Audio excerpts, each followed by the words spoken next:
Le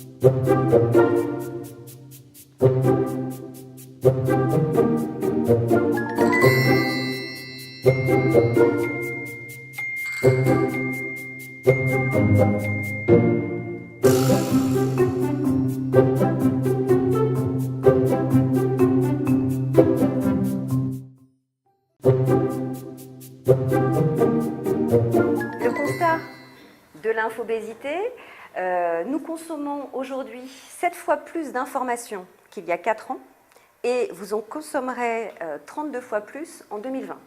La quantité d'informations disponibles au format numérique double tous les 4 ans. On le sait aujourd'hui, la croissance de l'information se fait à qualité décroissante. Et cela n'est pas prêt de s'arrêter, puisque dans les 2 ans à venir, la grande majorité même des professionnels du marketing ont prévu d'augmenter leur volume de contenu. À quoi bon finalement se donner tout ce mal quand on sait que 30% des contenus ne sont aujourd'hui pas lus? Et paradoxalement, plus on produit et moins on existe. On n'est pas crédible non plus, on le voit à travers l'exemple de tout à l'heure sur le déménagement, puisque on se met à adresser des sujets tous azimuts qui nous éloignent de plus en plus de notre ADN fondamental, de notre métier. On n'est pas intéressant non plus, puisqu'on traite les sujets de manière superficielle, on noie l'internaute. 2 autres risques qui sont inhérents à ce qu'on vient de dire, c'est de perdre le contrôle, c'est-à-dire de ne plus être maître de ce qu'on produit. Le corollaire, enfin, de tout ça, c'est de dépenser de la ressource, mais aussi des budgets, de produire en vain, pour de toute façon aucun résultat, comme on vient de le dire. Arrêtons-nous, produisons mieux et un peu moins. Ça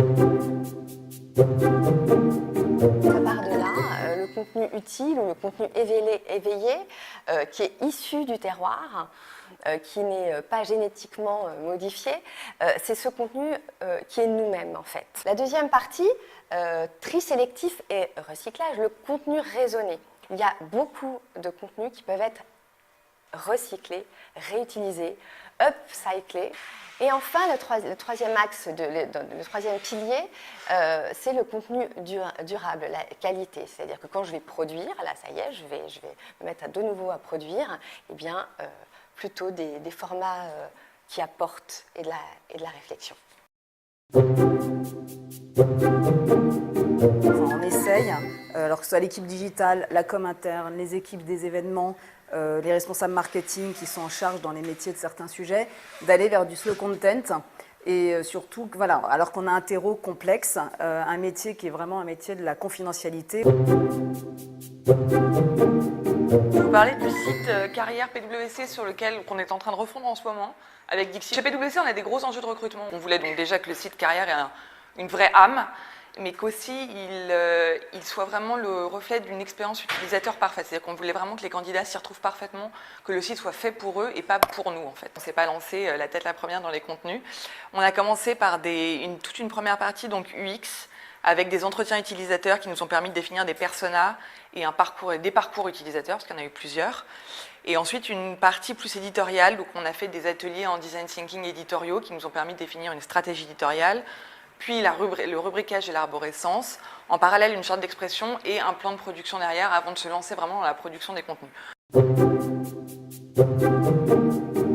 a un gros travail sur le ton, sur le travail sur les contenus, comment est-ce qu'on fait pour que les filles qui font partie de l'écosystème Birchbox, elles trouvent des contenus et elles trouvent un ton et elles trouvent des conseils qu'elles ne retrouvent pas forcément ailleurs.